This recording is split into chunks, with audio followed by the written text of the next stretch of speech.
Hello everyone, I am Nihal Ahmad. Welcome to Adhyayan defence academy. जैसा कि मैंने बताया था कि एसपीआई का भी लेक्चर्स चल रहे हैं और एसपीआई में अभी मोशन चल रहा है। मोशन का मैंने आधा पार्ट्स कंप्लीट कर दिया है और आधा और बचा हुआ है, और मैं कोशिश करूंगा कि इसी लेक्चर्स में पूरा मोशन कंप्लीट हो जाए। तो ये लेक्चर बेसिकली एसपीआई स्टूडेंट के लिए है और 9th क्लास के स्टूडेंट सीबीएसई बोर्ड भी देख सकते हैं, और भी अदर स्टेट है वो भी इस चैप्टर्स को देख सकते हैं। ठीक है ना।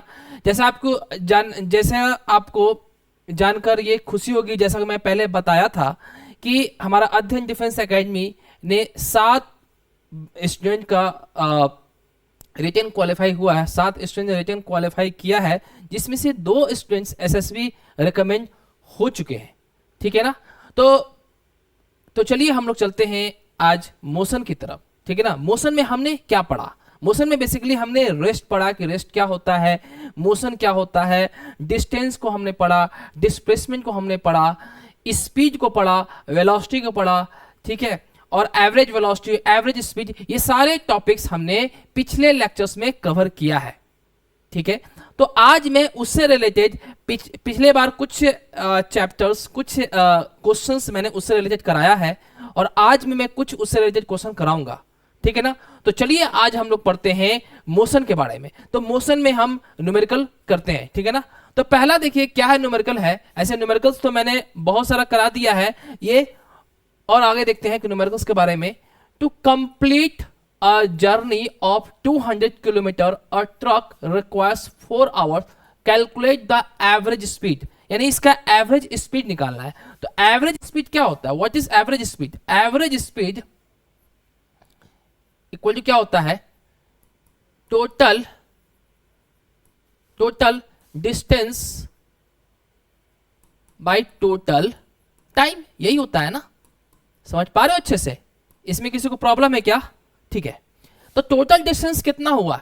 कितना कह रहा है कि a complete journey of 200 kilometre, यानी टोटल जो डिस्टेंस है वो कितना है? 200 किलोमीटर है। और टोटल टाइम कितना है? 4 आवर्स। तो 4 करेंगे तो कितना हो जाएगा हमारा जो होगा 50, यानी ये 200 किलोमीटर में है, ये 4 जो आवर में है तो क्या हो जाएगा? Kilometre per our. तो ऑप्शन कौन सा हो जाएगा? A option. ठीक है। ओके, आगे देखते हैं। और ये मैंने होमवर्क भी दिया था। ठीक है ना। ओके, अब देखिए यहां इस क्वेश्चन में क्या है। ये क्वेश्चन थोड़ा सा अच्छा है। ठीक है। ये क्या है? Between points A and B the average speed of a car is 30 metre per second, between B and C is 20 metre per second, and between C and D is 15 metre per second. ठीक है ना। Calculate the average speed between A and D if the time taken in the stated sectional is 20 second, 10 second and 5 second respectively. ये क्या कह रहा है? Basically ये क्या कह रहा है कि सपोज एक स्ट्रेट लाइन पाथ है। ठीक है। क्या है? एक स्ट्रेट लाइन पाथ है। ये A पॉइंट है, ये B पॉइंट है, ये हमारा C पॉइंट है, और ये हमारा क्या है? D पॉइंट है। ठीक है ना। और इसमें कह रहा है कि जो हमारा कार है, कार का क्या हो रहा है? मूवमेंट हो रहा है। क्या हो रहा है? कार का मूवमेंट।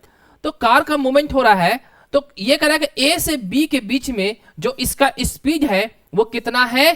30 metre per second. कितना है? 30 मीटर पर सेकेंड ए के बीच, ए से बी के बीच में। और बी और सी के बीच में जो स्पीड है वो कितना है? 20 मीटर पर सेकेंड। समझ पा रहे हो? है ना। और सी और डी के बीच में कितना है? 15 मीटर पर सेकेंड। क्लियर? ये जो कह रहा है कि जो टाइम लग रहा है, यानी ए से बी के बीच में जो टाइम लग रहा है 20 सेकंड लग रहा है, यानी यहां से यहां तक जो टाइम जो लग रहा है वो 20 सेकंड लग रहा है, और यहां से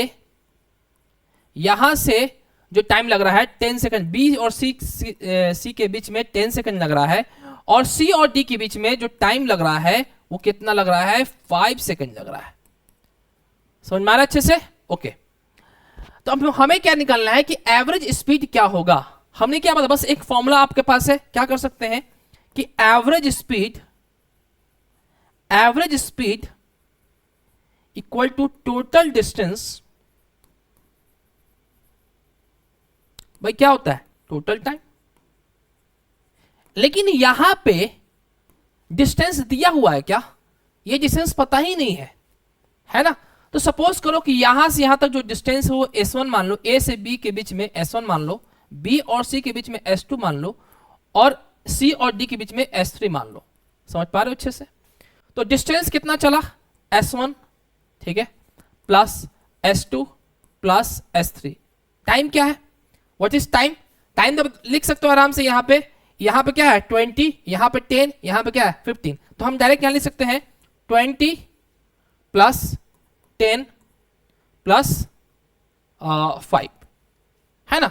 लेकिन हमें डिस्टेंस नहीं दिया हुआ है, लेकिन एक चीज दिया हुआ है कि यहां से यहां के बीच में A और B के बीच में स्पीड दिया हुआ है और टाइम दिया हुआ है। तो इससे हम क्या निकाल सकते? डिस्टेंस निकाल सकते हैं। हमें पता है कि स्पीड क्या होता है, speed equal to distance by time, distance by time.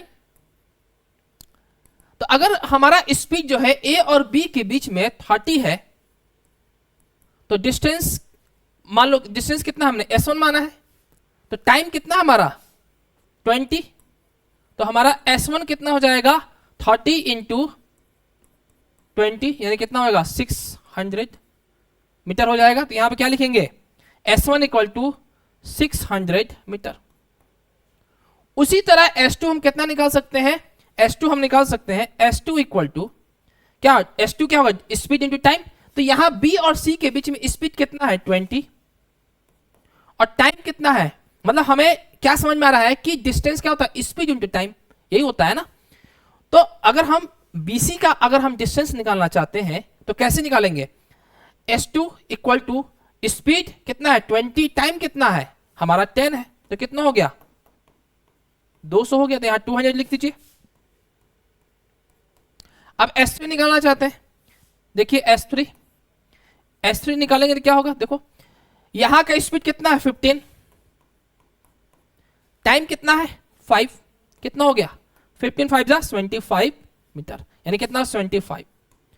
Okay, total जोड़ दो कितना है 20 प्लस 10 बाई 5 कितना होगा 35। अब इसको जोड़ो कितना हो जाएगा 875 बाई 35।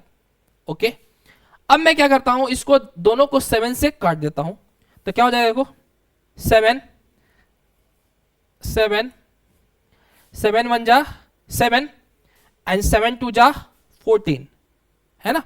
इसमें से 3 बचा, 3 बाई 5 यानी 7 5 जा 35, और देखो 27 से जा 35, एंड यहां पे देखो 7 5 जा 35। तो 5 को भी करोगे तो कितना जाएगा 25 मीटर पर सेकेंड, यानी इसका जो एवरेज स्पीड है पूरे होल जर्नी में कितने हैं 25 मीटर पर सेकेंड। तो कौन सा ऑप्शन है? A option. कौन सा ऑप्शन है हमारा? ए ऑप्शन है। कौन सा है? A option. क्लियर? आगे देखते हैं। देखिए आगे क्या है, what can be said about the average velocity throne up in the sky and falling back after reaching a certain height. यानी कह रहा है कि हमारा कोई भी जैसे चीज को हम फेंक रहे हैं, कहां फेंक रहे हैं? ऊपर की तरफ फेंक रहे हैं, और फिर ये नीचे आ रहा है, यानी इसका मतलब क्या है? देखो इसका मतलब यह है किसी चीज को मैं ऊपर ऐसे फेंक रहा हूं और फिर वापस इसी पोजीशन पर आ रहा है, ठीक है। तो इसके पास तो डिस्टेंस होगा, है ना, ठीक है। इनिशियल पॉइंट पे आ जाए तो डिस्टेंस होगा, लेकिन क्या इसके पास डिस्प्लेसमेंट होगा? क्या नहीं होगा, क्योंकि ये इनिशियल पॉइंट पे आ गया है। तो जब इनिशियल पॉइंट पे आएगा, यानी इनिशियल पॉइंट और फाइनल पॉइंट अगर सेम रहता है तो डिस्प्लेसमेंट क्या होगा? 0। डिस्प्लेसमेंट क्या होगा हमारा? 0, ठीक है। यानी टोटल कैसे? टोटल डिस्प्लेसमेंट क्या होगा? 0 होगा। तो एवरेज वेलोसिटी क्या होगा? एवरेज वेलोसिटी इक्वल टू क्या होता है? Total displacement bye total time. अब टोटल डिस्प्लेसमेंट क्या है? 0, और टाइम कुछ लगेगा तो कितना होगा? 0 हो जाएगा। इसका मतलब यह हुआ कि एवरेज जो वेलोसिटी होगा वो कितना हो जाएगा? 0 हो जाएगा। तो देखो इसमें से कोई ऑप्शन है क्या? Average velocity is 0। और भी कुछ है क्या? The average velocity is greater than 0, नहीं। The average velocity is less than 0, 0 से कम होगा, नहीं।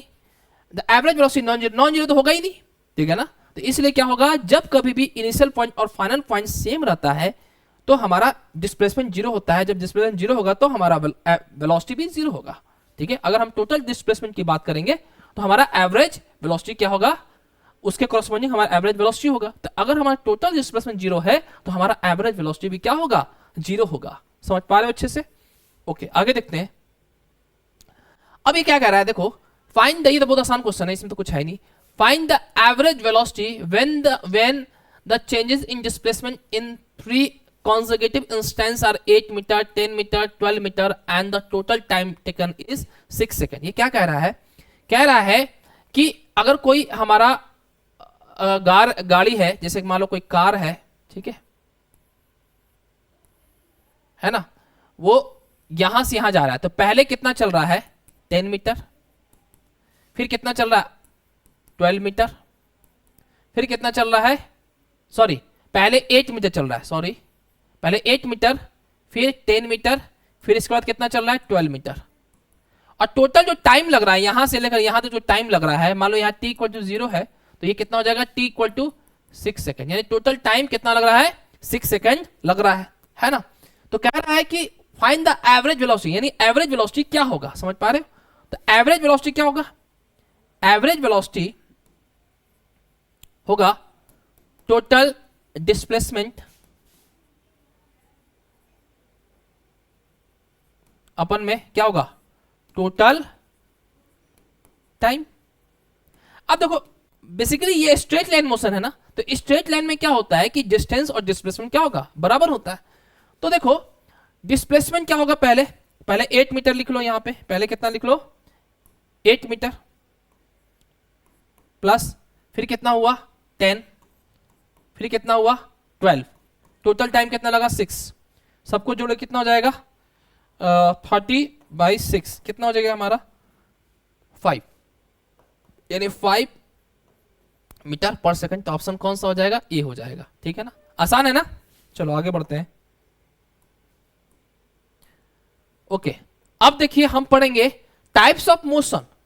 टाइप्स ऑफ मोशन क्या होता है, एक यूनिफॉर्म मोशन होता है, एक नॉन यूनिफॉर्म मोशन होता है। यूनिफॉर्म और नॉन यूनिफॉर्म मोशन ऐसे समझो कि एक में यूनिफॉर्म मोशन करने का मतलब है कि स्पीड क्या होता है, कांस्टेंट, यानी स्पीड का वैल्यू, अगर कोई ऑब्जेक्ट 4 मीटर पर सेकंड से चल रहा है तो 4 मीटर पर सेकंड से ही चलेगा। अगर हर एक टाइम पे 4 मीटर पर सेकंड से चल रहा है तो उसको बोलेंगे यूनिफॉर्म मोशन। और नॉन यूनिफॉर्म मोशन किसको बोलेंगे, कि जब हमारा स्पीड वेरी करे, कि अगर कोई कार चल रहा है यहां से बॉम्बे जाना है, तो कभी देख रहे हैं कि 50 किलोमीटर पर आवर से चल रहा है वो कार, फिर 60 किलोमीटर पर आवर चल रहा है, फिर 80 किलोमीटर पर आवर चल रहा है, यानी क्या हो रहा है, उसका जो स्पीड है वो चेंज कर रहा है। तो जब चेंज करेगा तो उसको बोलेंगे नॉन यूनिफॉर्म मोशन। ठीक है, लेकिन अब हम देखते हैं क्या हो रहा है कि इसको हम थोड़ा सा डिस्टेंस के टर्म में देखेंगे कि when the body travels equal distance in equal interval time is known as uniform motion. यानी equal distance in equal interval time, कहने क्या मतलब है, कहने का मतलब यह है कि सपोज करो कि यहां पे देखो, ध्यान से देखना, आसान, एकदम आसान है। ठीक है, मान लो यहां पे t इक्वल टू 0, यहां पे t इक्वल टू 1 सेकेंड लगता है, यहां से t इक्वल टू 2, यानी t इक्वल टू 3। ये क्या मतलब है, दोनों सब सारे इंटरवल में 1 सेकेंड है ना। अब देखो ध्यान से, यहां से डिस्टेंस मान लो 1 मीटर चलता है, यहां भी अगला जो टाइम है उसमें 1 मीटर, अगला जो 1 सेकेंड में कितना 1 मीटर ही चलता है। ठीक है, तो ये क्या है, equal distance in equal interval time, equal distance in equal time. तो ऐसा हो तो उसको बोलते हैं यूनिफॉर्म मोशन। तो अगर इसमें सब में स्पीड निकालने की कोशिश करेंगे तो स्पीड क्या हो, डिस्टेंस बाई टाइम, तो 1/1 क्या होगा 1 मीटर पर सेकेंड। तो यहां भी स्पीड कितना है 1 मीटर पर सेकेंड, यहां भी कितना होगा, ये कितना है 2 - 1, टोटल टाइम कितना होगा 1 सेकेंड लगा, डिस्टेंस कितना है 1, यानी इसमें भी स्पीड कितना हो जाएगा 1 मीटर पर सेकेंड, यहां भी कितना होगा 1 मीटर पर सेकेंड। तो मान के यही चलना है कि जब स्पीड कांस्टेंट रहे तो उसको बोलते हैं यूनिफॉर्म मोशन। समझ में आ रहा है। नॉन यूनिफॉर्म मोशन क्या होगा, when a body travels unequal distance in equal interval time is known as non uniform motion. कहने क्या मतलब है कि देखो ध्यान से देखना, सपोज करो कि टाइम हमने सेम रखा है लेकिन डिस्टेंस क्या रख रहे हैं, वो क्या हो रहा है कि जैसे सपोज करो कि ये t इक्वल टू 0, ये t इक्वल टू 1, ठीक है, ये t इक्वल टू 2, ये t इक्वल टू 3। मान लो यहां 1 सेकंड में इसने 1 मीटर ट्रेवल किया, ये अगला 1 सेकंड में 2 मीटर किया, अगला 1 सेकंड में 3 मीटर किया। अगर मैं स्पीड निकालना चाहूं तो क्या होगा, यहां पे देख लो, यहां पे स्पीड कितना हो जाएगा, देखो टाइम का इंटरवल कितना है 1 और डिस्टेंस कितना है 1, तो डिस्टेंस बाय टाइम होता है, यानी 1/1 कितना हो जाएगा speed, 1 metre per second speed होता है। यहां पे देखो टाइम इंटरवल कितना है 2 - 1 1, और हमारा जो डिस्टेंस है कितना है 2, यानी 2/1, 2/1 कितना हो गया 2 मीटर पर सेकंड। उसी तरह यहां पे कितना हो जाएगा 3 मीटर पर सेकंड। यानी आपको क्या देखने को मिल रहा है कि जो स्पीड हो रहा है वो क्या हो रहा है, वो डिफरेंट हो रहा है। यानी ये भी कह सकते हैं कि unequal distance in equal interval of time and that motion is called non uniform motion. Okay, चलिए आगे बढ़ते हैं। अब देखिए, जैसा कि हमने बताया कि uniform motion versus non uniform motion, दोनों में डिफरेंस आप देख सकते हो कि जैसे 0 से 1, यानी ये क्या है, दिस इज कॉल्ड टाइम, ये क्या है हमारा टाइम इंटरवल आप देख सकते हो 0 से 1 के बीच में 10 किलोमीटर, अगला 1 सेकंड में 10 किलोमीटर, अगला 1 सेकंड में 10 किलोमीटर, अगला 1 सेकंड में 10 किलोमीटर। तो इसका अगर तुम ग्राफ देखोगे तो कैसा होगा, देखो ध्यान से, कैसे किया, देखो ध्यान से, यहां पे देखो 1 मीटर चला तो कितना डिस्टेंस कितना हो गया 10 मीटर। तो अगर हम कोऑर्डिनेट देखेंगे तो ये होगा ऐसा ऐसा, यहां पर कोऑर्डिनेट बनेगा। अगर तुम्हें कोऑर्डिनेट पता हो 9 क्लास में पढ़ना है कोऑर्डिनेट निकालना, तो इस ये पॉइंट कितना हो जाएगा, ये हमारा x, ये हमारा y, तो कितना हो जाएगा 1,10। अगर मैं इसकी बात करूं, यहां पे देखो ये भी कितना हो जाएगा, यहां पे ये कोऑर्डिनेट कितना हो जाएगा 2,20, हो ना, होगा कि नहीं होगा। लेकिन हो क्या रहा है कि जब अगला जो दूसरा सेकंड में, यहां पे देखो, यानी 1 सेकंड में कितना चला, फिर 10 मीटर ही चला, फिर यहां देखो अगला 1 सेकंड में फिर कितना चला 10 मीटर ही चला।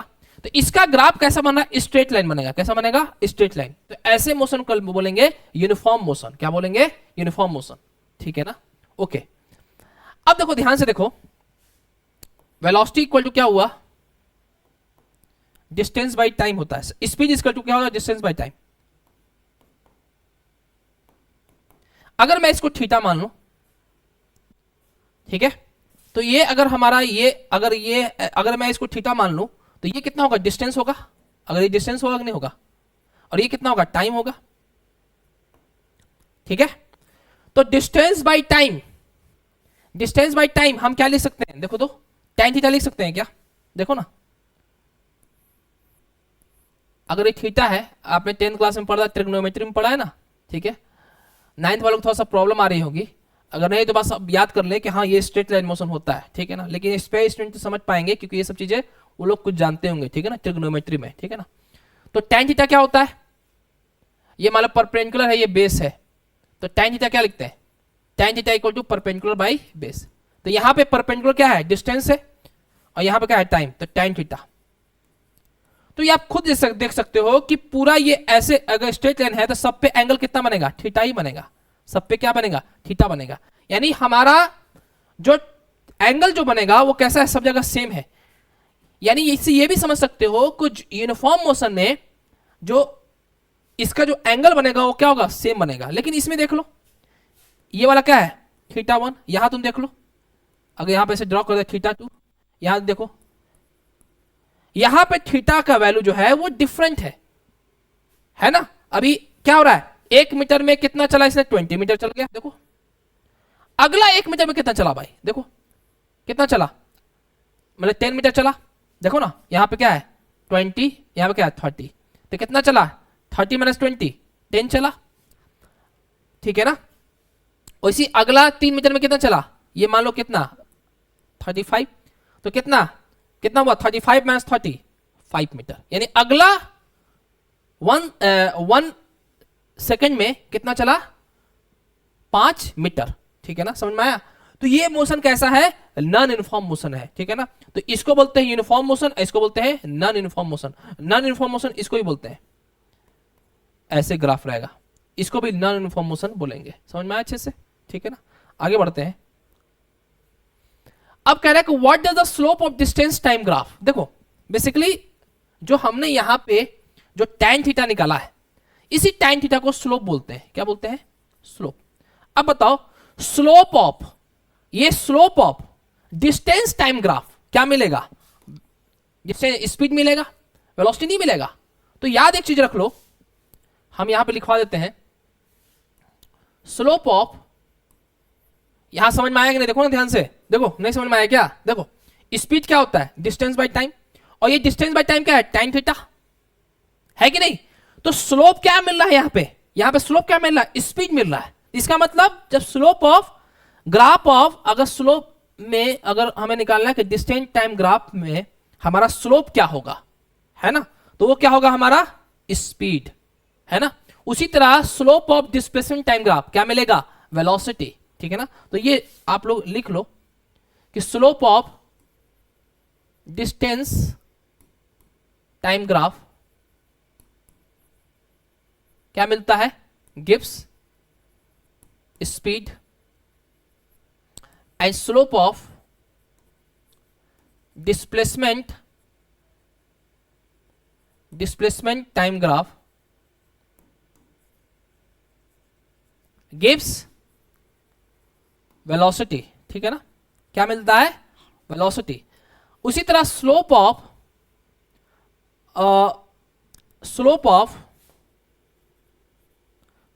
Of change in velocity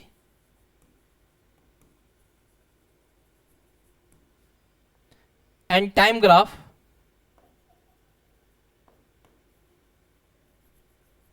gives acceleration मिलता है। यानी समझ में क्या आ रहा है कि जब हम ऊपर जा रहे हैं, ठीक है, जैसे स्लोप में क्या करेंगे, जैसे डिस्टेंस टाइम ग्राफ का अगर स्लोप लेते हैं तो हमें क्या मिल रहा है, स्पीड मिल रहा है, ठीक है। अगर slope of change in velocity time graph लेंगे तो क्या होगा, उसमें एक्सेलरेशन मिल रहा है। लेकिन जब हम नीचे आते हैं तो हमें क्या मिलता है, एरिया मिलता है। लिखते हैं ना, एरिया अंडर द, जैसे हमने ये क्वेश्चन बनाया था ना, ये आपको शायद पता होगा, ये क्वेश्चन देखिए, ये वाला, कि हमने वीटी ग्राफ दे दिया, अब पूछा था इसने क्या कि डिस्प्लेसमेंट और डिस्टेंस निकालिए। तो हमने ये बताया था कि area under speed time graph क्या मिलेगा, स्पीड टाइम ग्राफ्स गिव्स और डिस्टेंस मिलेगा। अगर स्पीड की जगह वेलोसिटी आ जाए, area under velocity time graph gives क्या मिलेगा, क्या मिलेगा भाई, वो वेलोसिटी, ये डिस्प्लेसमेंट मिलेगा, ठीक है। उसी तरह पूछेगा area under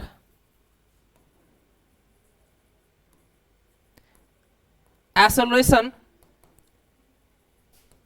time graph gives क्या मिलेगा, गिव्स चेंज इन वेलोसिटी।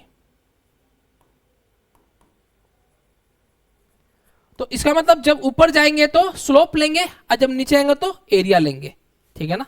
तो ये आप याद रखना, ठीक है ना, ये क्वेश्चन मैं करा दिया हूं, ठीक है, ये भी हो गया आपका। हाँ, तो क्या कह रहा है कि what is the slope of distance time graph, तो slope of distance time graph क्या मिलेगा, स्पीड मिलेगा। उसी तरह slope of displacement time graph मिलेगा तो क्या होगा, वेलोसिटी, ठीक है। आगे बढ़ते हैं, समझ में आ गया अच्छे से, इसमें किसी को डाउट है क्या, ओके आगे बढ़ते हैं। अब हमें सिंबल देखते हैं कि किसको किसको क्या बोलते हैं, ठीक है ना, symbols of distance, speed, velocity etcetera, ठीक है ना। सिंबल, एक्सेलरेशन को हम ए से रिप्रेजेंट करते हैं, टाइम को कैपिटल टी से भी करते हैं और स्मॉल टी से भी करते हैं, क्या करते हैं, स्मॉल टी से भी करते हैं, ठीक है। डिस्टेंस को कैपिटल डी से करते हैं और डिस्प्लेसमेंट को एस से करते हैं, ठीक है ना। एंड वेलोसिटी को क्या करेंगे, वेलोसिटी को वी से करते हैं और यू से भी करते हैं, ठीक है ना, यू से भी करते हैं और वी से भी करते हैं, ठीक है ना। और इनिशियल वेलोसिटी को देखो यहां वी आई लिखा हुआ है, ठीक है, वी आई लिखा है ना, इसको यू भी लिखते हैं। इनिशियल वेलोसिटी होता है इनिशियल वेलोसिटी, फाइनल वेलोसिटी के लिए हम लोग वी से करते हैं चाहे वी फाइनल से करते हैं, ठीक है।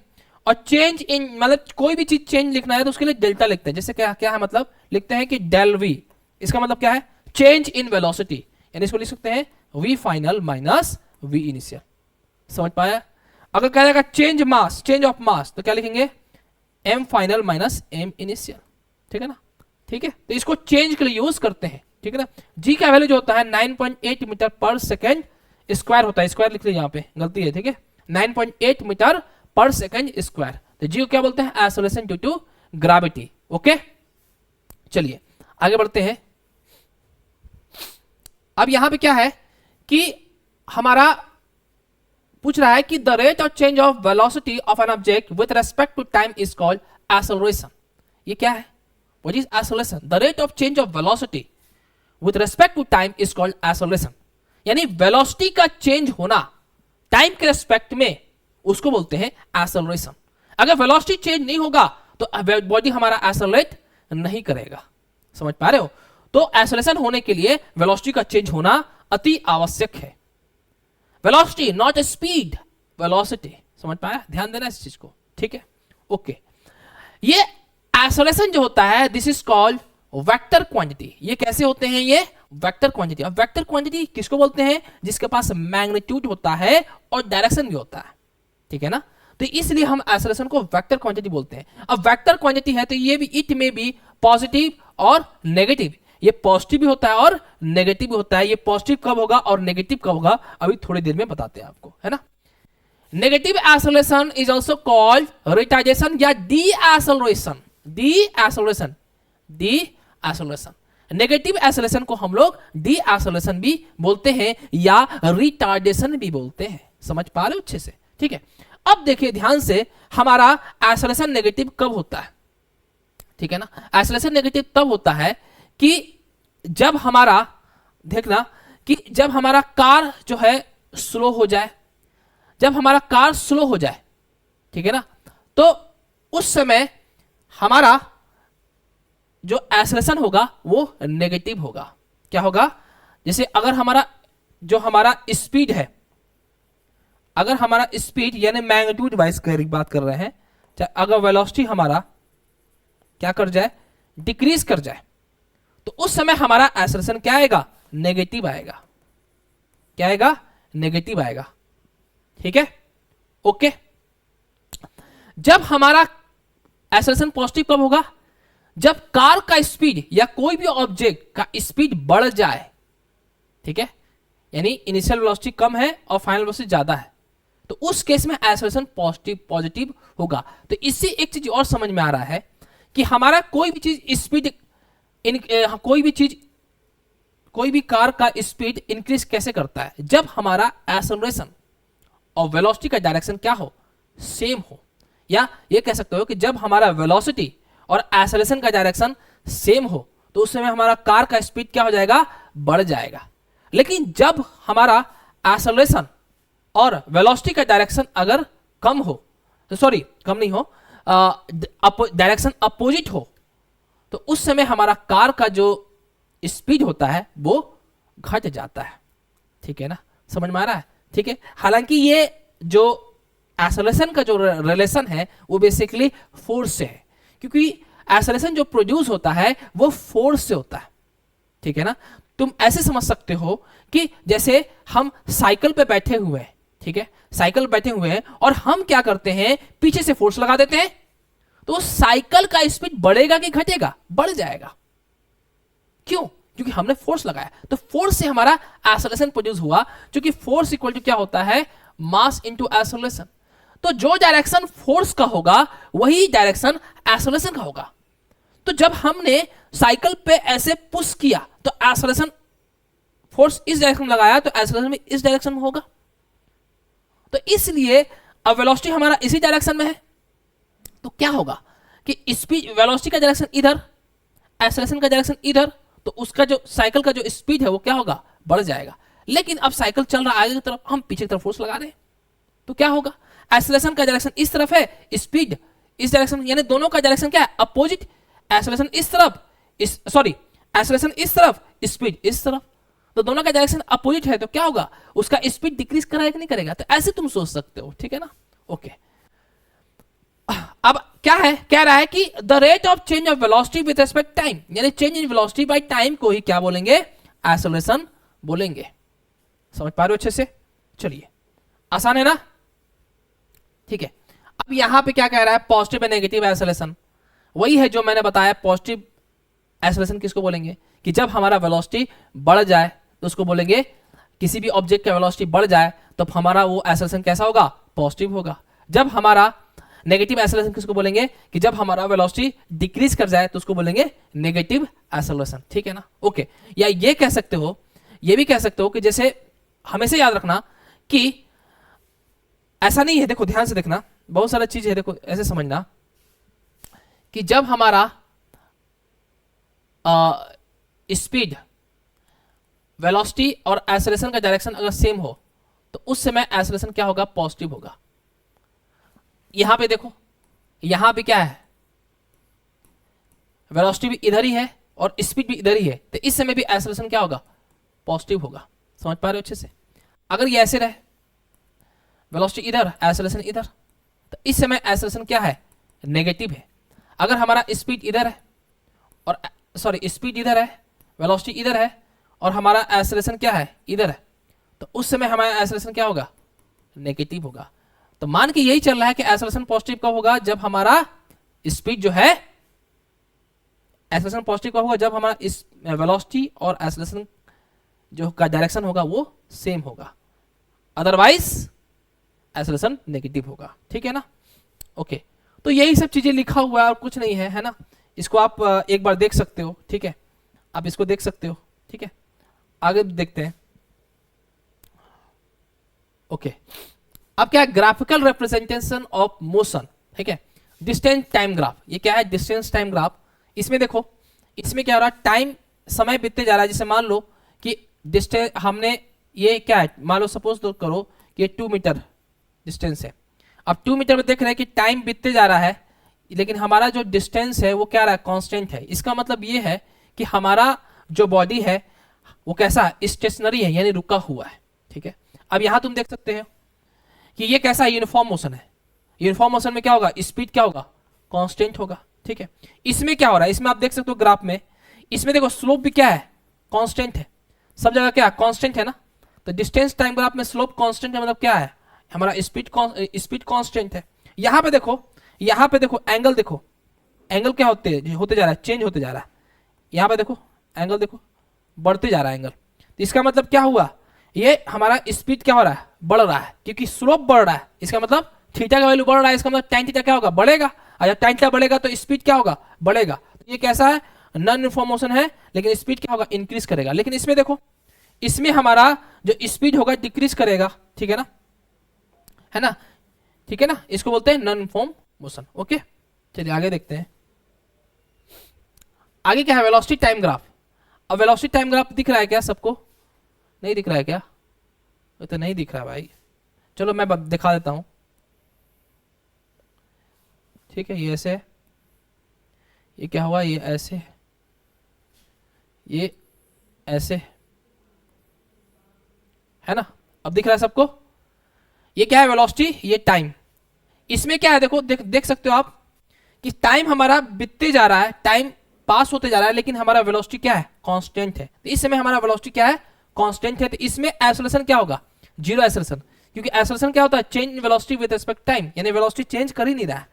लेकिन इसमें देखो, इसमें ग्राफ कैसा है, ऐसा है, तो इसको बोलते हैं, ये इसमें हमारा जो एक्सेलरेशन होगा वो कैसा है, कांस्टेंट है, क्योंकि जो वेलोसिटी जो चेंज होने का जो रेट है वो कैसा है, सेम है। एंगल थीटा क्या है, सेम है ना, थीटा सेम है, इसलिए इसमें जो एक्सेलरेशन होगा क्या होगा, कांस्टेंट होगा। ठीक है ना। लेकिन इसमें देखो वेलोसिटी क्या है, वेलोसिटी का जो रेट चेंज होने का रेट है वो कैसा है, कैसा है, इसमें सेम है, इसमें क्या है, डिफरेंट है। इसमें एक्सेलरेशन क्या होगा, एक्सेलरेशन इज इंक्रीजिंग। डिक्रीजिंग क्या होगा, जब ये ऐसे होगा, ऐसे, तो इसमें एक्सेलरेशन क्या होगा, इज डिक्रीजिंग। ठीक है, तो ये वेलोसिटी है, ये हमारा वेलोसिटी, ये हमारा टाइम। तो इसमें एक्सेलरेशन क्या हो रहा है, इंक्रीज कर रहा है, इसमें एक्सेलरेशन क्या हो रहा है, डिक्रीज कर रहा है, इसमें एक्सेलरेशन क्या है, कांस्टेंट है, इसमें एक्सेलरेशन क्या है, जीरो है। ठीक है ना, आगे बढ़ते हैं। अब देखिए, बढ़ते हैं इक्वेशन ऑफ मोशन। ठीक है, इक्वेशन ऑफ मोशन कब लगाते हैं? When we apply the equation of motion, जब हमारा एक्सेलरेशन क्या हो, कांस्टेंट हो, तो उसको बोलते हैं इक्वेशन ऑफ मोशन। ओके, तो equation of motion in horizontal direction वो क्या होता है? 3 इक्वेशन ऑफ मोशन होता है, ठीक है। क्या होता है देखो, first equation of motion v equal to you plus AT. v क्या है? v is final velocity and u is initial velocity. a क्या है? एक्सेलरेशन। t क्या है? टाइम है। Second equation of motion s equal to ut plus half eighty square. अब s क्या होता है? यहां पे डिस्टेंस नहीं होता है, डिस्प्लेसमेंट होता है। s को क्या बोलेंगे? s is displacement. ये डिस्टेंस कब बोलेंगे इसको? जब डिस्प्लेसमेंट और डिस्टेंस बराबर हो। जैसे हमें स्ट्रेट लाइन मोशन चल रहा है, कहते हैं ना कि t इक्वल 2 सेकंड में ये बॉल जो है कितना चला, तो हम मान के चलते हैं कि वो स्ट्रेट लाइन मोशन कर रहा है, तो उस समय हम लोग कहते हैं कि डिस्टेंस कवर्ड इन 2 सेकंड, ऐसे बोलते हैं ना। तो उस समय ये डिस्टेंस डिस्प्लेसमेंट डिस्टेंस के बराबर हो जाता है। समझ पा रहे हो? क्योंकि स्ट्रेट लाइन मोशन में क्या होता है? डिस्टेंस और डिस्प्लेसमेंट बराबर होता है। समझ पा रहे हो अच्छे से? ठीक है, तो ये क्या होता है? डिस्प्लेसमेंट होता है ut plus half eighty square, v square equal to you square plus 2as। समझ में आ रहा है अच्छे से?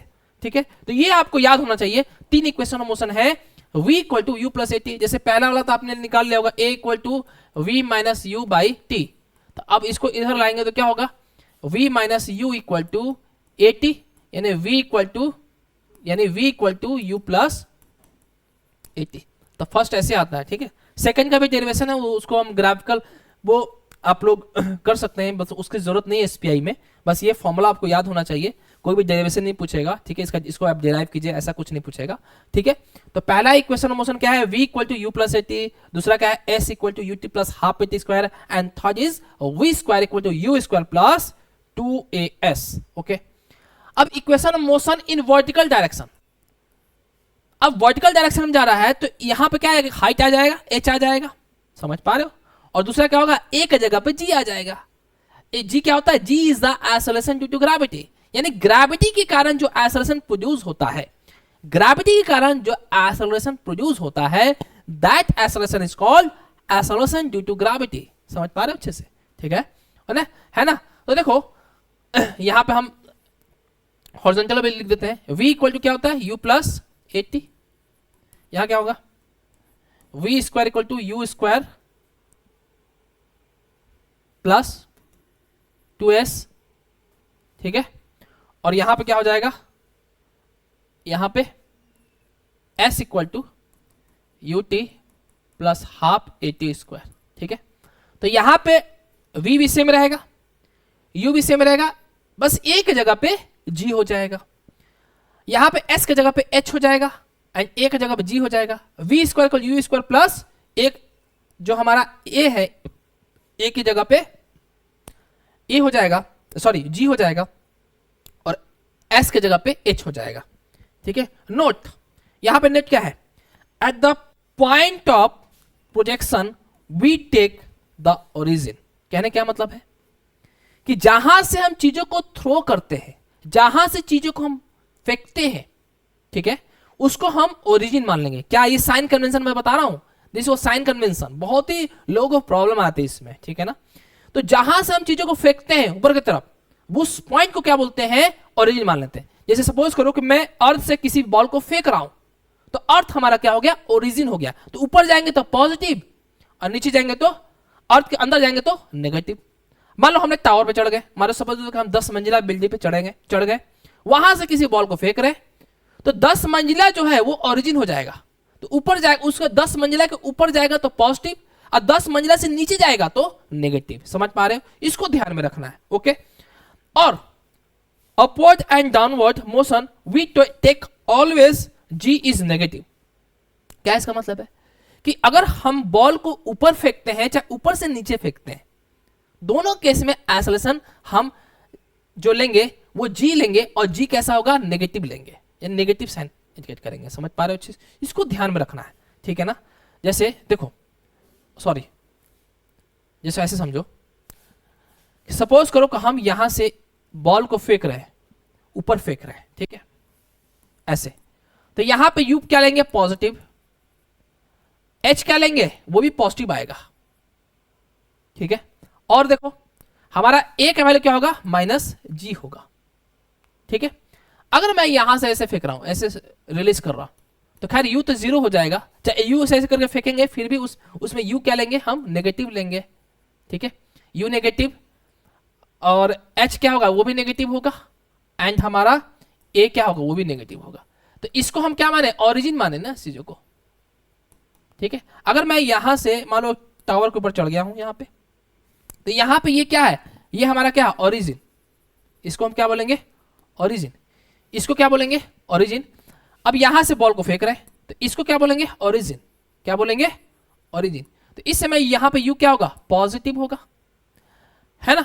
अब ये बॉल ऊपर ऐसे जाएगा, मान लो बॉल ऐसे ऊपर गया और फिर ऐसे आ गया, तो इस केस में क्या होगा,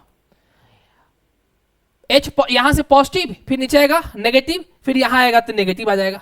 तो यहां पे एच क्या मिलेगा हमें, नेगेटिव मिलेगा, क्या मिलेगा, नेगेटिव। पूरा अगर कंप्लीट देखें तो क्या कोई बॉल फेंक रहे हैं और फिर टॉप मंजिला से बॉल को फेंक रहे हैं और ग्राउंड पे आ रहा है, तो उस केस में हमारा एच क्या हो जाएगा, नेगेटिव हो जाएगा। तो इसको ध्यान में रखना है चीजें, ठीक है, ओके।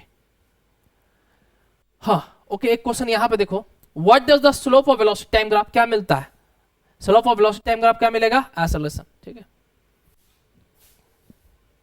आगे देखो, देखो अब क्या है, a body start to slide over a horizontal surface with an initial velocity of 0.2 meter per second, ठीक है, okay. Due to friction, its velocity decrease at the rate of 0.02 meter per second square. How much time will it take for the body to stop? ये क्या कहना चाह रहा है, देखो ध्यान से देखो, ये क्या कह रहा है कि एक बॉडी है जो हॉरिजॉन्टल सरफेस पे चल रहा है, मान लो कोई बॉडी है,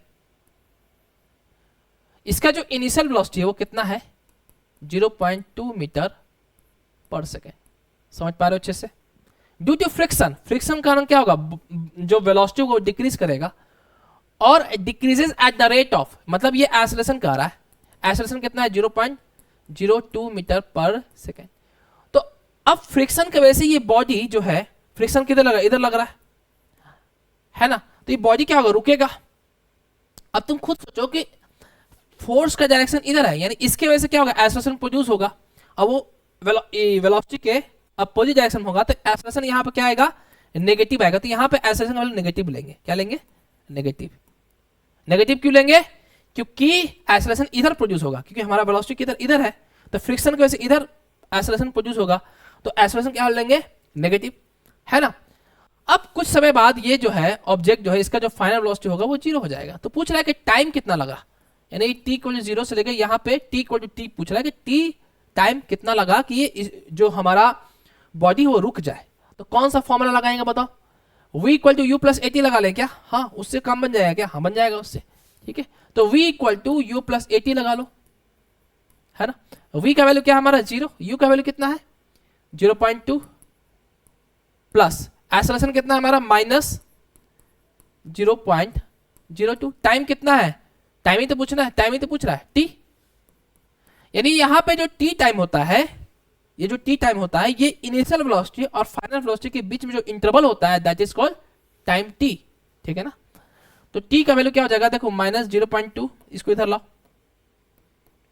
तो माइनस 0.0 t, यानी माइनस में खत्म कर दो, तो t का वैल्यू जो होगा वो कितना हो जाएगा, 0.2 upon 0.02।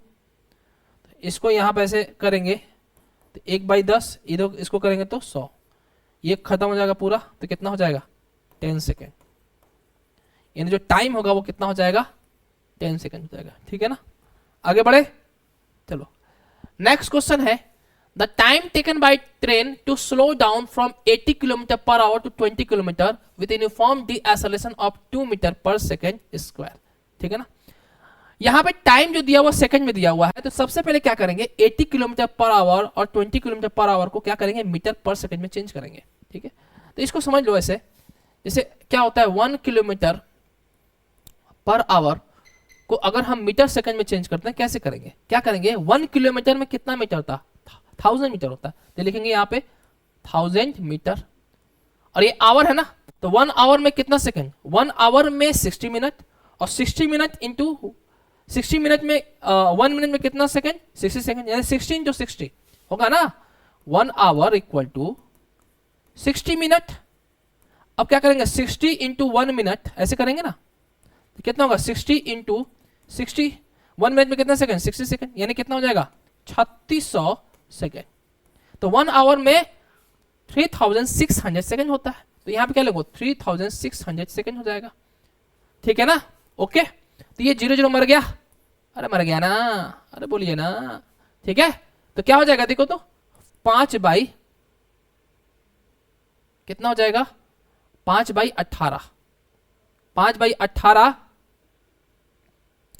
Metre per second. Okay, सही आ रहा है क्या, किलोमीटर पर आवर, ठीक है। तो 1 किलोमीटर अगर हमें किलोमीटर पर आवर से मीटर पर सेकंड में चेंज करना है, तो हमें क्या करना पड़ेगा 5 बाई 18 से क्या करना पड़ेगा मल्टीप्लाई करना पड़ेगा। ओके ना, कितना करना पड़ेगा है ना 5 बाई 18। इसमें किसी को डाउट है क्या? तो देखो इनिशियल वेलोसिटी क्या है, the time taken by train to slow down 80 kilometre per hour to 20 kilometre per hour with uniform deceleration 2 metre per second square. तो इसको तो चेंज करने की जरूरत ही नहीं, ये तो ऐसा यूनिट में है। तो u कितना है हमारा, u equal to 80 kilometre per hour. अब इसको मीटर पर सेकंड में चेंज करेंगे, तो क्या करेंगे 80 इंटू 5 बाई 18, ये कितना किस में आ जाएगा मीटर पर सेकंड में आ जाएगा। तो इसको जब काट पीट करेंगे तो क्या आएगा देखो 40 इंटू 5 बाई 9, यानी कितना हो जाएगा 200 by 200 by 9 metre per second. Final velocity क्या हो जाएगा हमारा, कितना फाइनल 20 है ना, तो 20 किलोमीटर पर आवर, यानी क्या करेंगे 20 इंटू 5 बाई 18। तो इसको हम जब चेंज करेंगे कितना होगा बताओ, 50 बाई 9 लिख दे, 50 बाई 9 मीटर पर सेकेंड। अच्छा यहाँ पे जो एक्सेलरेशन आएगा वो पॉजिटिव होगा कि नेगेटिव होगा, सोचो ध्यान से। यहाँ पे स्पीड क्या हो रहा है, डिक्रीज कर रहा है ना, और जब स्पीड डिक्रीज करता है तो एक्सेलरेशन क्या लेते हैं नेगेटिव। तो ए का वैल्यू क्या हो जाएगा -2 मीटर पर सेकेंड स्क्वायर। इसमें किसी को डाउट है क्या, नहीं ना। अब चलो फॉर्मूला लगाते हैं, क्या पूछ रहा है टाइम टेकन पूछ रहा है, तो v equal to you plus 80 लगा लो ना, ये लगा लो, यानी ये इनिशियल वेलोसिटी t का वैल्यू क्या है 0 और फाइनल क्या है t का वैल्यू t है, ठीक है ना। तो v का वैल्यू कितना है, v का वैल्यू कितना है हमारा 50 बाई 9, u कितना है 200 बाई 9 प्लस एक्सेलरेशन कितना है -2 इंटू टी। इसमें किसी को डाउट है क्या, कोई डाउट नहीं है। अब इसको उधर ले जाओ 50 by 9 minus 200 by 9 equal to -2t। अब क्या करेंगे माइनस इधर लाएंगे तो क्या होगा 200 by 9 minus 50 by 9 equal to कितना हो जाएगा 2t। होगा कि नहीं होगा, अरे बोलो ना, ठीक है। तो एक काम करते हैं, इसको इरेज कर देते हैं ना, इसको इरेज कर देते हैं, ठीक है। आप लोग समझ में आ गया होगा अच्छे से, इसमें किसी को डाउट तो नहीं होना चाहिए बिल्कुल भी, है ना। तो क्या होगा देखो, तो ये 9 हुआ, एलसीएम लेंगे तो 9 होगा, 9 9 का एलसीएम 200 में 50 150 लिख दे, क्या इक्वल टू कितना हो जाएगा 2t। अब कितना हो जाएगा 150, इसको क्या करें देखो यहाँ पे 50 बाई 3 कर देते हैं, ठीक है। कितना 2t, यानी t इक्वल कितना हो जाएगा t इक्वल टू 50 बाई 6, यानी कितना हो जाएगा 25 बाई 3।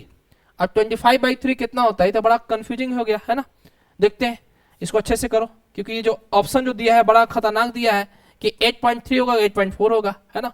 तो अच्छे से इसको निकालते हैं, तो 25 बाई 3 देखो 3 8 जा 24, ठीक है। फिर पॉइंट लगाओ यहाँ पे, ये 0 3 3 जा 9, यानी कितना हो जाएगा यहाँ पे 1, 8.33। तो कौन सा ऑप्शन होगा, ये होगा सी ऑप्शन। तो 8.3 सेकंड आंसर हो जाएगा। समझ में आ रहा है, आसान है कि नहीं, बहुत ही आसान है ना, ठीक है। Thank you so much. Okay, यहां पे देखिए अभी क्या कह रहा है कि a racing car has uniform acceleration of 6 metre per second in 10 second it will cover. देखो इसमें कहीं इनिशियल वेलोसिटी नहीं दिया कि भाई इनिशियल वेलोसिटी क्या होगा, तो कह रहा है कि 10 सेकंड में इसने कितना डिस्टेंस कवर किया है, तो हम मान के चलेंगे कि इनिशियल वेलोसिटी क्या है, 0 है। एक्सेलरेशन कितना है, 6 मीटर पर सेकेंड स्क्वायर है। एक्सेलरेट कर रहा है ना, तो एक्सेलरेट कर रहा है तो मतलब क्या है, इक्वेशन ऑफ मोशन लगा सकते हैं। हमने बताया था कि जब एक्सेलरेशन कांस्टेंट होता है तब हम इक्वेशन ऑफ मोशन लगाते हैं। तो टी का वैल्यू कितना है, 10 सेकेंड कह रहा है, तो हम लगा लो S equal to u t plus half a t square. U कितना है, 0, ए कितना है हमारा 6, टाइम कितना है 10 का स्क्वायर, तो कितना हो जाएगा 3, ये काटो ना 3 हो गया, तो 3 इंटू 100 कितना हो जाएगा 300 मीटर। देखो ऑप्शन कौन सा आ रहा है इसमें, ए ऑप्शन। ठीक है, आसान है ना, बोलो आगे देखते हैं। देखो ध्यान से, a particle experience a constant accelerating force after starting from rest. इसका मतलब u का वैल्यू क्या है, 0 है, लेकिन ये पार्टिकल कैसा, पार्टिकल क्या एक्सेलरेट कर रहा है, इसका मतलब हम इक्वेशन ऑफ मोशन लगा सकते हैं। If it travels a distance x in the first 2 seconds, देखो क्या कह रहा है, इनिशियल वेलोसिटी क्या है हमारा 0, ये t इक्वल टू 0 है, एंड कह रहा है कि t इक्वल टू 2 सेकंड तक, कह रहा है कि it travels a distance of x in the first 2 second, यानी फर्स्ट 2 सेकंड पे इसने कितना डिस्टेंस ट्रेवल किया है, x डिस्टेंस ट्रेवल किया है। अच्छा क्वेश्चन है ये, ठीक है ना। अब कह रहा है and distance y the next 2 second, यानी नेक्स्ट 2 सेकंड में y डिस्टेंस ट्रेवल किया, यानी t इक्वल टू 4, यानी 2 इक्वल टू 2 से 4 तक y किया है। तो पूछ रहा है कि what is the relation between the y and x, यही पूछा हुआ है, ठीक है ना। आप ऑप्शन से देख सकते हो क्या पूछ रहा है, ठीक है ना। देखो क्या है, कुछ नहीं करना है, इक्वेशन ऑफ मोशन लगाना है। ए का वैल्यू क्या है यहाँ पे, कांस्टेंट, ए नहीं दिया है लेकिन एक्सेलरेशन कह दिया हमारे कांस्टेंट एक्सेलरेशन है। तो देखो s इक्वल टू क्या होता है, ut plus half a t square. अच्छा रुको, ये पॉइंट ले लो ए बी एंड सी, तो 4ab कितना डिस्टेंस ट्रेवल किया, x किया। देखो अब यहां पे डिस्प्लेसमेंट और डिस्टेंस दोनों क्या हो जाएगा, बराबर हो जाएगा। यहां पे s क्या होता है, डिस्प्लेसमेंट होता है, मैंने बताया था ना, लेकिन यहां पे डिस्टेंस दोनों बराबर क्यों कर दिया, क्योंकि ये स्ट्रेट लाइन मोशन है, तो इसमें डिस्प्लेसमेंट और डिस्टेंस क्या होगा, बराबर होगा। तो x को क्या हो जाएगा, इनिशियल वेलोसिटी क्या है, देखो 0 है, 1/2 एक्सेलरेशन मान लो, a क्या है कांस्टेंट है, हम यही मान लेते हैं, सॉरी यहाँ पे t स्क्वायर छूट गया है, ओके। तो 1/2 a, t का वैल्यू क्या है हमारा, कितना है 2 - 0 2 है,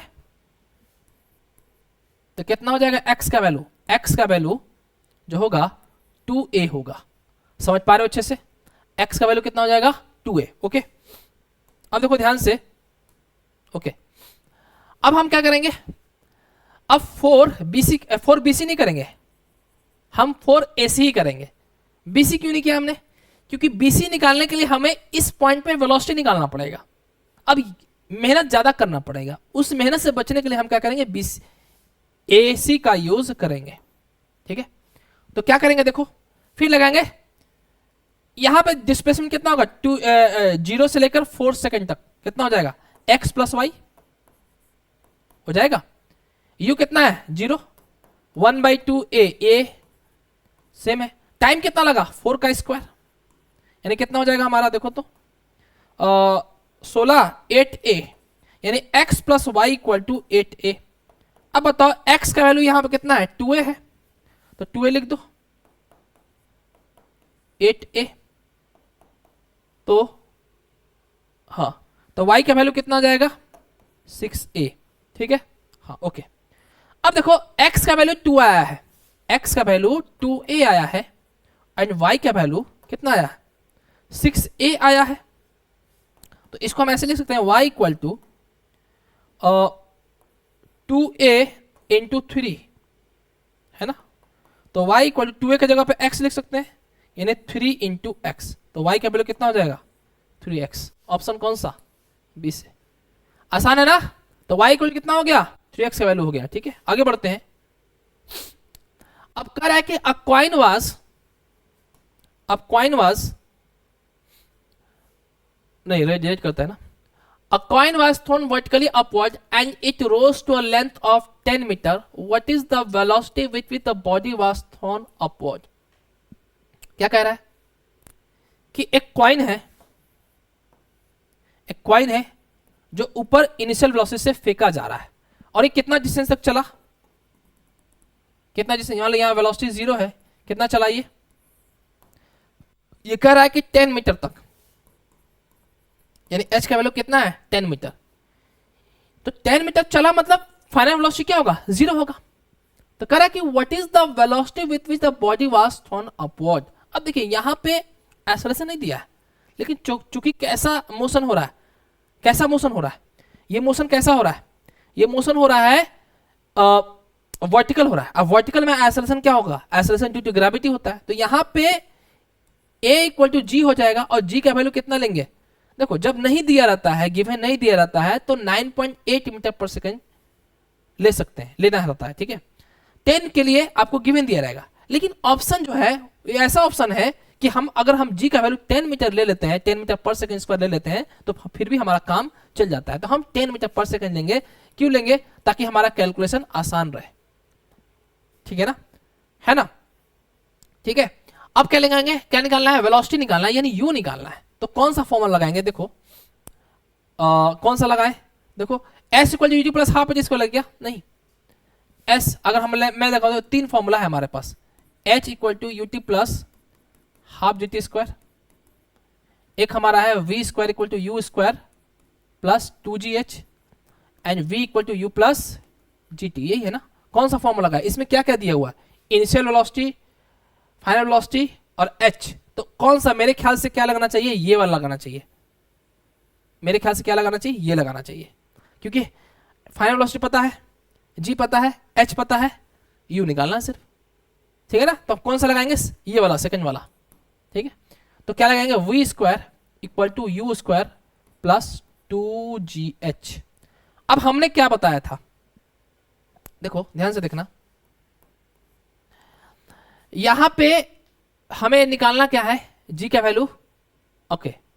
तो v स्क्वायर, v का वैल्यू क्या लेंगे यहाँ पे, v इक्वल टू 0 है, देखना ध्यान से, साइन कन्वेंशन यूज करेंगे। ऊपर जितना जा रहा है इसमें क्या हमारा u भी नेगेटिव होगा, है ना, v सॉरी ये ओरिजिन है, जब ये ओरिजिन हो गया तो उस केस में हमारा सब पॉजिटिव है, सिर्फ g क्या होगा, नेगेटिव होगा, ठीक है ना। तो ये 0 हो गया, यू स्क्वायर, तो यू स्क्वायर रहने दो। और जो हम निकालते हैं, देखो ध्यान देना, जो चीज हमें निकालना है उसको हम एज इट इज रख देते हैं। तो हमें इनिशियल वेलोसिटी u निकालना है, तो इसको एज इट इज रख दिया हमने, ठीक है, प्लस g का वैल्यू क्या है, -10 हो जाएगा, और h क्या है, पॉजिटिव है ना, ऊपर जा रहा है तो पॉजिटिव होगा, तो क्या होगा 10, ठीक है। तो माइनस यूज कर यहां ला दो, कितना हो जाएगा, -200 होगा, माइनस माइनस काट दो, तो u इक्वल टू क्या हो जाएगा 200, यानी ये कर सकते हैं कि 2 × 100 रूट में, है ना। तो अब इसको बताओ क्या लिख सकते हैं, 10√2 लिख सकते हैं क्या। अब √2 का वैल्यू कितना है, 1.41 होता है, हम 1.4 लिख देते हैं, कोई दिक्कत नहीं है ना। तो 10 × 1.4 तो कितना हो जाएगा 14, आ रहा है क्या, तो 14 आंसर है क्या, ठीक है। अब इसका वेलोसिटी याद रख लो कि इसका u का वैल्यू कितना आया है, u equal to 14 metre per second, क्योंकि अगला जो क्वेश्चन है उसमें यही सब क्वेश्चन है, लेकिन टाइम पूछा है। देखो अगला क्या है, देखो अगला है, a coin was thrown vertically upward and rose to a length of 10 metre, वही 10 मीटर चल रहा है, वही what was the time taken by the body to reach the highest point, time कितना लग रहा है, अब टाइम पूछा है, तो इनिशियल वेलोसिटी हमें पता होना चाहिए। तो इनिशियल वेलोसिटी कितना आया भाई, 14 मीटर पर सेकंड आया ना, ठीक है, और h का वैल्यू कितना है 10 मीटर, तो हमें क्या पूछा है, टाइम पूछा है। तो क्या करेंगे बताओ, v equal to you plus 80 लगा देते हैं, सिंपल सी बात है, h का काम ही नहीं हो पाएगा यहाँ पे, है ना। v का वैल्यू कितना है 0, u का वैल्यू क्या होगा 14, हमें एक्सेलरेशन क्या होगा g के बराबर होगा ना, और g का वैल्यू कितना हो जाएगा -10 ले लेते हैं, ठीक है, फिर t, ठीक है, तो कितना हो जाएगा देखो, तो ये -14 इक्वल टू कितना हो जाएगा -10t, तो t का वैल्यू कितना हो जाएगा 1.4, तो 1.4 कौन सा हो सकता है, ये वाला हो रहा है, तो ए ऑप्शन आसान है ना, 1.43 लगभग वही ऑप्शन है ना, ठीक है। अगर हम यहाँ पर 9.8 रखते हैं ना, तो आपका ये वैल्यू आ जाता है, लेकिन हम कैलकुलेशन से बचने के लिए हम ऐसा कर रहे हैं कि जल्दी हमें क्वेश्चन को सॉल्व करना है, ठीक है ना। आगे बढ़ते हैं। आगे क्या है देखो, आगे देखो ध्यान से, देखिए from the top of a tower, देखो यहां पे बहुत अच्छा कंसेप्ट यूज होगा, देखो ना। From the top of tower a particle is projected upward and reaches the ground after 5 second, the initial velocity of the particle is 12 metre, the height of the tower is. देखना बहुत बढ़िया question है ये, बहुत बढ़िया question है ये, ठीक है, ठीक है, पता नहीं कैसे आ गए यहाँ पे, ठीक है। ध्यान देना क्या है क्वेश्चन में, कह रहा है कि अगर ये एक टावर है, क्या है ये टावर, यहां से कोई ऑब्जेक्ट फेंका जा रहा है जिसका स्पीड कितना है 12 मीटर पर सेकेंड, और ये ऐसे जा रहा है और ऐसे जाकर कहां ग्राउंड पे आ रहा है। अब ग्राउंड पे आने के लिए इसका टाइम कितना लग रहा है 5 सेकेंड। अगर ये t इक्वल टू क्या है 0 है तो यानी इनिशियल और फाइनल वेलोसिटी के बीच में टाइम कितना लग रहा है 5 सेकेंड लग रहा है। समझ पा रहे हो अच्छे से, ठीक है। अभी कह रहा है कि what is the height of the tower, यानी ये हाइट पूछ रहा है। तो ऐसे क्वेश्चन कैसे डील करेंगे? सबसे पहले बात ये है कि हम इसको ओरिजिन मान लेते हैं। ये क्या है हमारा, दिस इज ओरिजिन, जहां से थ्रो कर रहे हैं इसको ओरिजिन मान लेते हैं। अब ये तुम बताना कि डिस्प्लेसमेंट, देखो क्या क्या लिखेंगे, h equal to u t plus half eighty square, ये फॉर्मूला होता है ना, ये फॉर्मूला होता है। अब यहां से यहां पूरा ओवरऑल मोशन की बात कर रहे हैं। यहां पे बहुत बच्चे क्या करते हैं पता है, यहां से यहां इक्वेशन मोशन लगाएंगे, फिर यहां से यहां लगाएंगे, फिर यहां से यहां लगाएंगे। ये बहुत ही लंबा प्रोसेस पड़ जाता है, एक ही साथ लगा दो ना, है कि नहीं। तो क्या करेंगे, देखो सबसे पहली बात है कि जब यहां से पार्टिकल, जो ऑब्जेक्ट है ना, क्या है पार्टिकल है, यहां से यहां जाएगा तो मान लो डिस्प्लेसमेंट L है, और फिर वापस यहां पे आएगा तो डिस्प्लेसमेंट कितना हो जाएगा 0। लेकिन अब जब ये नीचे जाएगा तो यहां पे h का वैल्यू क्या लेंगे -h हो जाएगा, तो यहां पे -h हो जाएगा। समझ में आया अच्छे से, -h क्यों हुआ, क्योंकि ये ओरिजिन है और ये ओरिजिन से नीचे जा रहा है तो क्या होगा -h हो गया, यानी टोटल डिस्प्लेसमेंट क्या हो गया -h, ठीक है। u का वेलोसिटी कितना है 12 है, u पॉजिटिव लेंगे ना, हमने बोला है कि ये ओरिजिन ऊपर जा रहा है तो u क्या होगा, तो यहाँ पे 12, टाइम कितना बोला है भाई 5 सेकेंड, तो 5 लगा दो, ठीक है। प्लस यहां पे g का वैल्यू 10 ले लेना, g का value 10 metre per second square लेना है, ठीक है। प्लस 1/2, g का वैल्यू कितना है बताओ, g का वैल्यू, a का वैल्यू g होगा ना, यहाँ पे g होगा ना, यहाँ पे तो g का वैल्यू कितना 10 लेके -10, बताओ जल्दी से, 10 लेके -10 बताओ, -10 लेंगे, ठीक है, ध्यान देना इसका। तो और टाइम कितना है बताओ, टाइम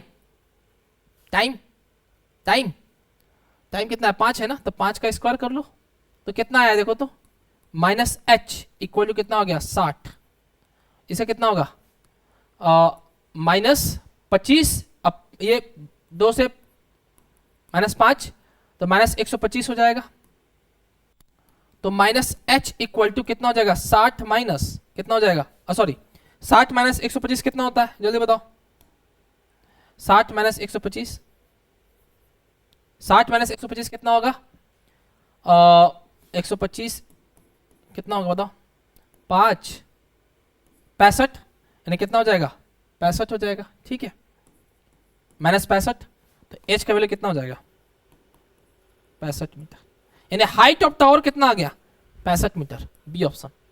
आसान है ना, ठीक है। तो तुम ऐसे भी कर सकते हो कि यहां से यहां तक ये हाइट निकालो, फिर यहां से निकालो ये हाइट, तो ये तो 0 हो जाएगा, फिर यहां निकालो ऐसे करके, फिर यहां पे तुम वेलोसिटी निकालो कि इस पॉइंट वेलोसिटी क्या होगा। तो हमेशा याद रखना एट द सेम लेवल क्या होता है, वेलोसिटी क्या होगा सेम होता है, ठीक है ना, क्या होता है सेम होता है। तो अगर वेलोसिटी इसका u 12 मीटर पर सेकंड ऊपर है तो क्या करना है, जब यहां पे आएगा तो ये नीचे डायरेक्शन होगा तो इसका भी 12 मीटर पर सेकंड होगा।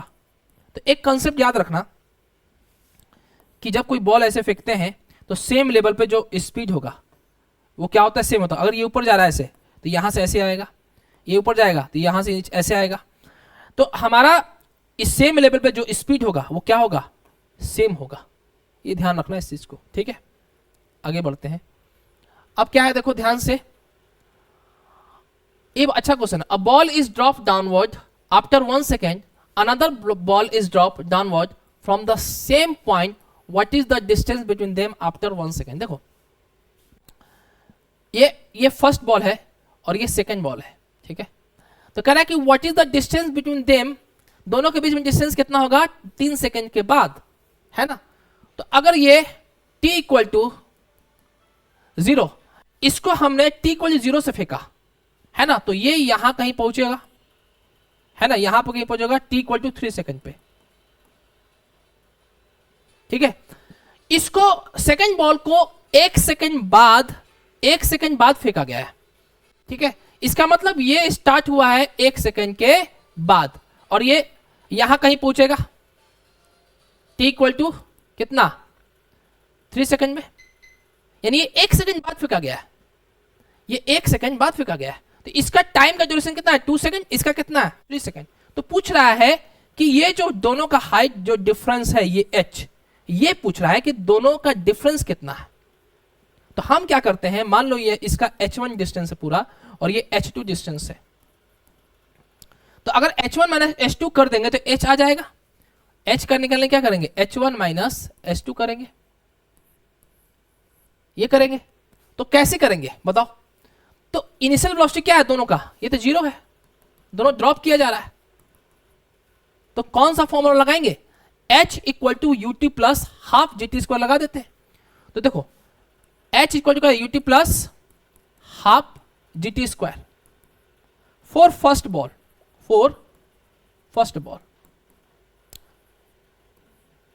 बॉल, है ना। देखो ध्यान से, तो h1 कितना हो जाएगा, ये इनिशियल लॉस 0 प्लस 1/2 g का वैल्यू, हमने क्या बोला कि g का वैल्यू नेगेटिव ले लो, तो माइनस कितना -10 ले लिया, है ना। अब देखो टाइम कितना है इसका, यहां आने में 3 सेकंड लग रहा है, तो 3 का स्क्वायर कर दो, ठीक है। तो यहां पे h1 कितना हो जाएगा, देखो t का स्क्वायर, अरे कैसे लिख दिया मैंने, 3 का स्क्वायर ना, 3 का स्क्वायर, ओके, है ना। तो कितना हो जाएगा, ये कितना होगा -5 -45। ये -45 मीटर क्या इंडिकेट कर रहा है, बेसिकली ये इंडिकेट कर रहा है कि हमने बॉल को यहां से फेंका ना, तो हमने बॉल को यहां से फेंका, तो ये जो है जब बॉल यहां से फेंकेंगे तो ओरिजिन हो गया ना, ये तो जब ओरिजिन हो जाएगा तो ऑब्वियसली बात है कि h1 नेगेटिव में ही आएगा, है ना। तो हमें नेगेटिव से मतलब है, हमें किसी में मतलब मैग्नीट्यूड से मतलब है कि हाँ कितना चला। तो h1 जब मैग्नीट्यूड लेंगे तो कितना आ जाएगा 45 मीटर, समझ में आया अच्छे से। 45 मीटर, हमें सिर्फ डिफरेंस लेना है, हमें नेगेटिव पॉजिटिव नहीं देखना है। नेगेटिव इसलिए यहाँ पे नेगेटिव क्यों इंडिकेट कर रहा है कि हमारा ओरिजिन से ही नीचे जा रहा है बॉल, ठीक है ना। अब देखो ध्यान से देखना, अब S2 निकालेंगे, S2 इक्वल टू क्या करेंगे, ut plus half g t square. अब समझना मेरी बात को अच्छे से, ठीक है। अब H2 u क्या है 0 है, 1/2 क्या लिखेंगे -10। टाइम कितना लेंगे, देखो तो 1 और 3 के बीच में ड्यूरेशन होगा, तो कितना 1 और 3 के बीच में ड्यूरेशन कितना हुआ 2 सेकेंड। तो 2 का स्क्वायर लेंगे, यहाँ पे कितना लेंगे 2 का स्क्वायर, दिख रहा है क्या 2 का स्क्वायर, ओके दिख रहा है। तो हमारा S2 का जो वैल्यू आएगा वो कितना आ गया, -5 × 4 कितना हो गया -20 मीटर।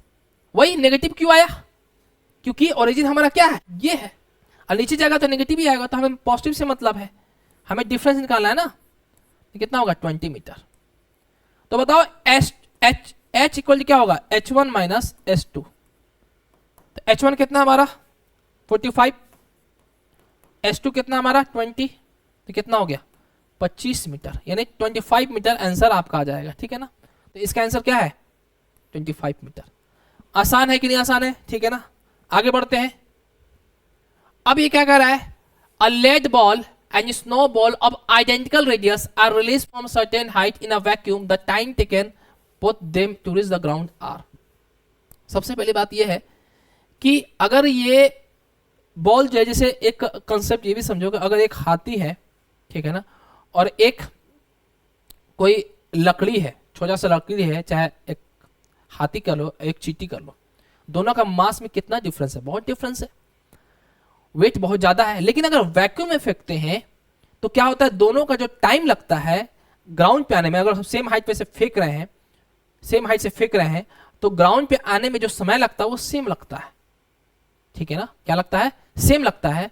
वो क्यों लगता है? क्योंकि देखो इक्वेशन ऑफ मोशन लेंगे v equal to you plus a t, s equal to u t plus half a t square, v square equal to you square plus 2as। अब तुम खुद सोचो कि इसमें कहीं भी मास का टर्म है क्या?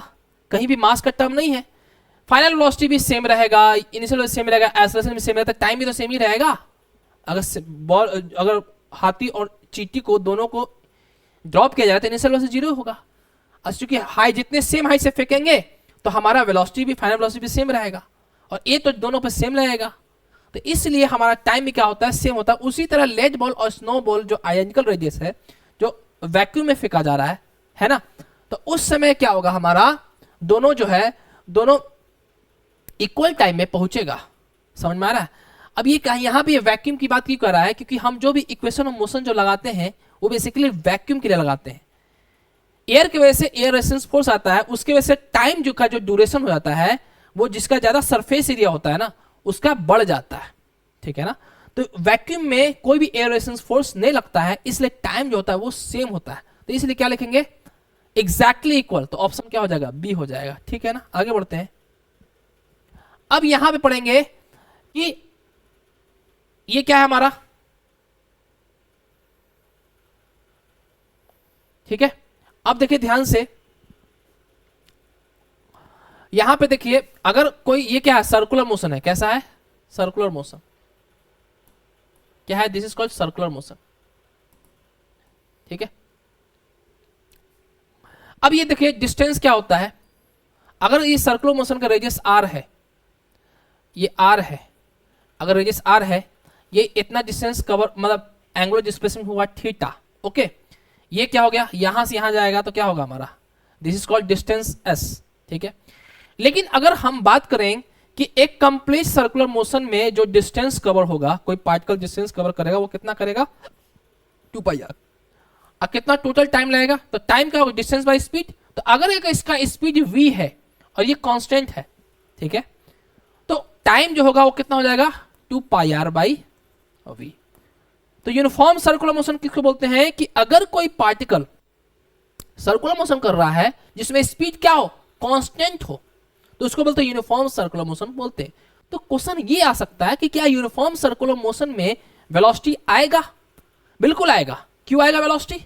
वेलोसिटी इसलिए आएगा क्योंकि देखो जैसे मान लो स्पीड है, तो इसका स्पीड अभी इधर आ गया, इसका इधर आ गया, यानी पार्टिकल का जो डायरेक्शन है वो क्या हो रहा है? टाइम टू टाइम चेंज कर रहा है।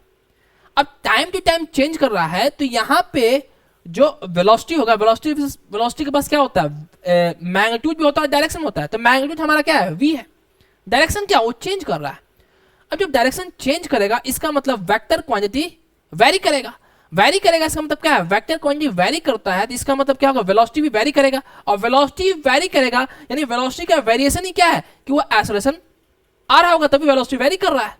तो वो जो एक्सेलरेशन होगा उस एक्सेलरेशन को बोलेंगे सेंट्रीपिटल एक्सेलरेशन, और वो हमेशा कहां लाएगा? सेंटर की तरफ लाएगा। तो अगर कोई पार्टिकल ऐसे चल रहा है से, तो इसके पास सेंट्रीपिटल एक्सेलरेशन इधर लगेगा। अगर ऐसे है तो इसका सेंट्रीपिटल एक्सेलरेशन ऐसे होगा। तो सेंट्रीपिटल एक्सेलरेशन हमेशा सेंटर के तरफ ही होता है, ठीक है ना।